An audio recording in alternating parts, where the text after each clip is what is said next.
Hello मेरे प्यारे बच्चों और दोस्तों, कैसे हैं आप सभी लोग। आज मैं आप लोगों की जेई मेंस और एडवांस से रिलेटेड कोई बहुत ही ज़्यादा इंपॉर्टेंट इन्फॉर्मेशन आप लोगों के लिए आया हूं।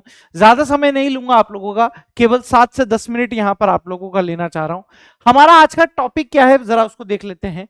बहुत सारे लोग यहां पर कंफ्यूज हो रहे हैं कि सर हम लोगों का जेई का जो भी मार्क्स वगैरह हैं, जो भी परसेंटाइल है, वो हम लोगों को पता पड़ चुका है, लेकिन सर उसके आगे क्या करना है, सर एडमिशन प्रोसेस क्या होता है, किस तरीके से हम लोगों को काउंसलिंग करना होता है, ये सारी जानकारी हम लोगों के पास अवेलेबल नहीं है। कृपया करके इसको जानकारी को हम लोगों को दे दीजिए। तो बेटा, आप में से बहुत सारे लोगों को ये जानकारी नहीं है, तो उसी के लिए मैं आप लोगों को आज ये जानकारी देने वाला हूं। तो हमारा टॉपिक वही है, जेई मेंस एडमिशन प्रोसेस 2024, यानी हम लोगों को रिजल्ट के बाद क्या करना है, एनआईटी और आईआईटीज में एडमिशन के लिए हम लोगों को क्या प्रोसेस यहां पर पूरा करना होगा। जरा आइए देखते हैं। सबसे पहले आप लोगों को ये तो चीज पता है ही सही कि जेई मेंस एक परीक्षा है जो कि छात्रों को नेशनल इंस्टीट्यूट ऑफ टेक्नोलॉजी और Indian institute of information technology IITs जैसे प्रमुख इंजीनियरिंग संस्थानों में प्रवेश के लिए तैयार की जाती है। कोई खास चीज नहीं है, सभी को पता, तभी तो एग्जाम दिया है। ऐसा थोड़ी ना है कि सर जेई मेंस में हम फार्मेसी में एडमिशन ले लेंगे या मेडिकल कॉलेज में एडमिशन ले लेंगे। भाई जेई के बारे में हल्का फुल्का तो पता है ही सही कि कहाँ एडमिशन होता है। कोई ऐसा तो नहीं है ना भैया कि जेई की पढ़ाई कर रहा हो और उसका फैशन डिजाइनिंग में जाने का इरादा हो। ऐसा तो कोई होगा नहीं मेरे हिसाब से। तो ये तो बस आप लोगों को एक जानकारी है कि आप लोग कहाँ कहाँ एडमिशन ले सकते हैं। सबसे पहले देखिए, जब भी आप लोगों का जेई मेंस का रिजल्ट आउट होगा तो आप लोगों को क्या करना है बेटा, जेई मेंस का रिजल्ट घोषित होने के बाद जो भी आप उम्मीदवार हो, जिसने भी जेई मेंस का एग्जाम दिया हो, पड़ोसी का नहीं देखना है, अपना देखना है। अपना स्कोर और ऑल इंडिया रैंक को बेटा जेई मेंस की वेबसाइट पर देखना है, जो भी ऑफिशियल वेबसाइट है। आलतू फालतू इधर उधर की कोचिंगों की वेबसाइट पर कि हम आपको ये रैंक प्रिडिक्ट कर रहे हैं, प्रिडिक्ट से कुछ नहीं होता। जो सच है उसको स्वीकारना वहां पर, ठीक है। तो जेई मेंस की जो ऑफिशियल वेबसाइट होगी वहां पर जाकर आप इसे चेक करेंगे बेटा, ठीक है। ये रैंक बहुत महत्वपूर्ण है, क्योंकि जितनी भी काउंसलिंग प्रोसेस होते हैं, जितने भी आप लोगों के पास एनआईटीज कॉलेज होते हैं या आईआईआईटीज कॉलेज होते हैं, वहां पर आप लोगों को रैंक के आधार पर ही ब्रांच मिलती है, ठीक है। कभी कभार ऐसा होता है अच्छी रैंक वालों को कमजोर ब्रांच मिल जाती है, और कभी कभी ऐसा भी होता है कि जिनकी रैंक बहुत कम होती है उनको भी अच्छी ब्रांच मिल जाती है। तो ये सारी टेक्टिक्स होती हैं, सारी टेक्निक्स होती हैं आप लोगों की, डिपेंड करता है कि आप काउंसलिंग किस तरीके से कर रहे हो। तो जब भी काउंसलिंग करो सोच समझ कर करना बेटा। चलिए, अगला पॉइंट है बेटा आप लोगों के पास कि रजिस्ट्रेशन फॉर काउंसलिंग, यानी आप लोगों को रजिस्ट्रेशन के लिए क्या करना है बेटा, जरा ध्यान से देखने की कोशिश कीजिए।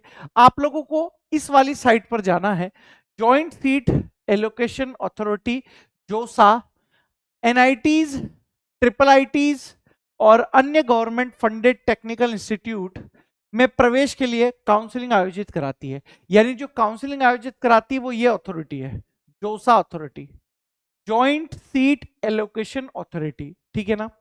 इसके क्या क्या प्रोसेस होते हैं, क्या क्या स्टेप्स होते हैं, जरा उन स्टेप्स को देख लीजिए।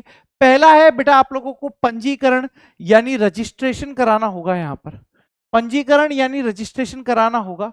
यानी आप रजिस्ट्रेशन कहां कराएंगे मेरे दोस्त, आप लोग जोसा, जोसा मतलब जॉइंट सीट एलोकेशन अथॉरिटी पर जाकर अपना रजिस्ट्रेशन कराइए। उसके बाद रजिस्ट्रेशन के बाद आप लोगों को चॉइस फिलिंग करनी है। चॉइस फिलिंग का मतलब आप लोगों को क्या करना है, जो भी आप लोगों का भाई मन है कि भैया हमको इस कॉलेज में पढ़ना है, ये ब्रांच लेनी है, तो आप लोगों को वहां पर अपने अकॉर्डिंग चॉइस फिल करना रहेगा, ठीक है।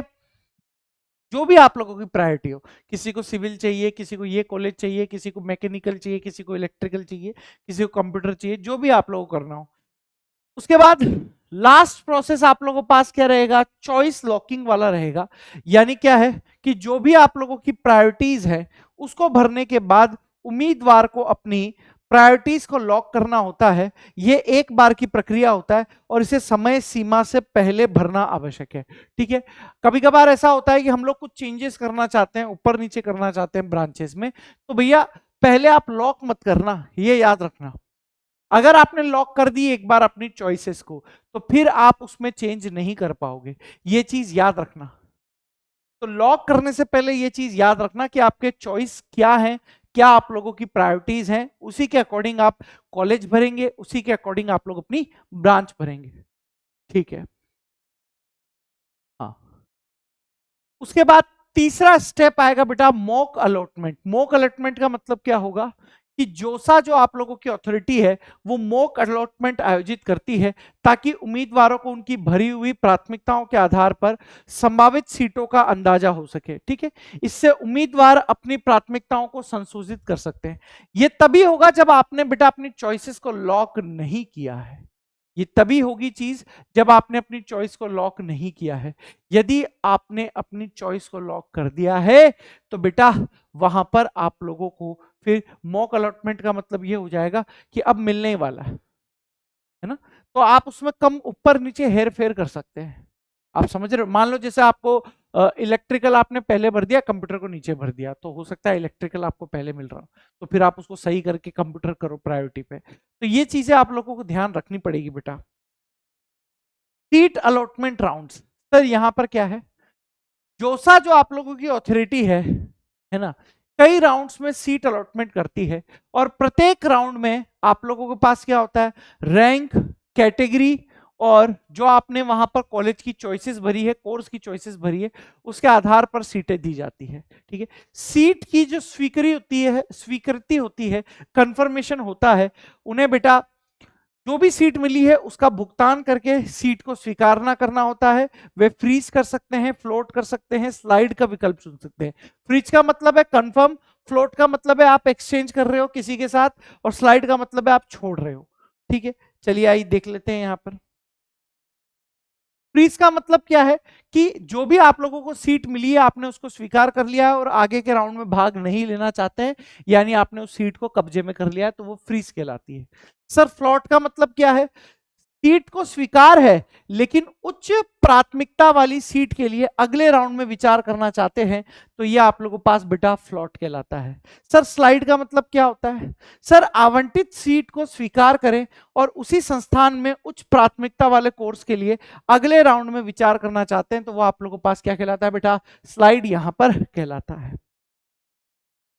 हाँ, जब आप लोगों ने सीट को फ्रीज कर दिया यानी लॉक कर दिया है, उसके बाद बेटा आप लोगों का डॉक्यूमेंट वेरिफिकेशन होगा कॉलेज में जाने पर।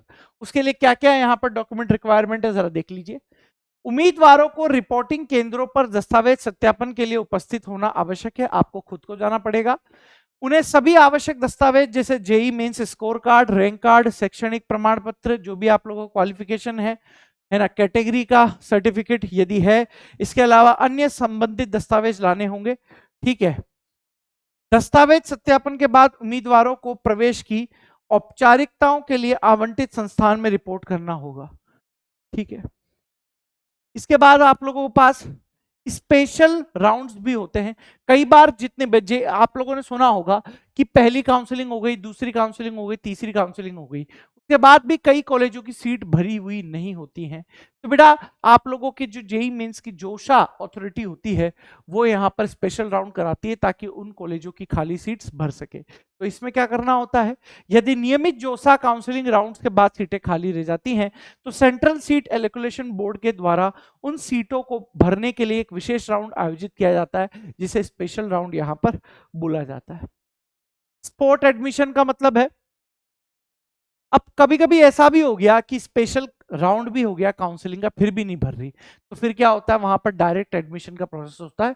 ठीक है, वो हर कॉलेज का और हर स्टेट का अपने अपने रूल्स के अकॉर्डिंग होता है, तो उसकी जानकारी आपको वहां लेनी पड़ेगी। तो कुछ मामलों में सभी काउंसलिंग राउंड्स के बाद शेष सीटों को भरने के लिए खुद संस्थान स्पॉट एडमिशन आयोजित कर सकता है, ये संस्थान पर निर्भर करता है।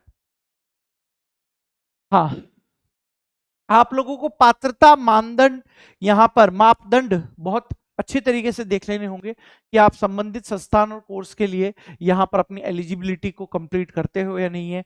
वहां पर रिजर्वेशन की क्या पॉलिसी है उसको भी ध्यान में रखना है आप लोगों को। ठीक है, रजिस्ट्रेशन, चॉइस फिलिंग, जो भी आप लोगों का पेमेंट वगैरह है, जो भी आप लोगों का रिपोर्टिंग टाइम है, उनका ध्यान रखना है। ऐसा नहीं हो कि रिपोर्टिंग 1 महीने पहले की थी, आप 1 महीने बाद जाग रहे हो, ऐसा नहीं करना है आप लोगों को। तो टाइम का यहाँ पर प्रॉपर ध्यान में रखना है। ठीक है, और अगर एक बार आप लोगों का यहाँ पर एडमिशन हो गया तो वहां पर जाकर मटर गश्ती नहीं करनी है, लेकिन लिमिट में करनी है। ठीक है, पढ़ाई पर भी थोड़ा बहुत ध्यान देना ताकि फटाफट से हम लोगों का वहां पर क्या हो जाए बेटा, सिलेक्शन हो जाए। तो एनआईटीज और ट्रिपल आईटीज के लिए जेई मेंस परीक्षा में कई चरण और कई राउंड शामिल होते हैं, जिसके लिए उम्मीदवारों को पूरी प्रक्रिया के दौरान जानकारी और सक्रिय रहना पड़ता है। सही योजना, समय पर कार्रवाई और प्राथमिकताओं का सावधानी पूर्वक चयन एक पसंदीदा संस्थान और कोर्स में सीट सुरक्षित करने के लिए महत्वपूर्ण है। ठीक है, अधिक जानकारी आप लोगों को जोसा की वेबसाइट पर मिल जाएगी। ठीक है, और किसी भी चीज की आप लोगों को यहाँ पर फालतू चीजों पर ध्यान नहीं देना है। जिसके नंबर अच्छे आ रहे हैं बहुत बढ़िया, नहीं आ रहे तो भी टेंशन मत लो। कॉलेज से आप लोगों का बस ये होता है कि एक प्रेफरेंस मिल जाती है। अच्छे कॉलेज से जाओगे तो पहले आप लोगों को वरीयता मिल जाती है। बाकी आजकल के जमाने में कॉलेज को कोई नहीं देखता, सब स्किल्स के ऊपर है।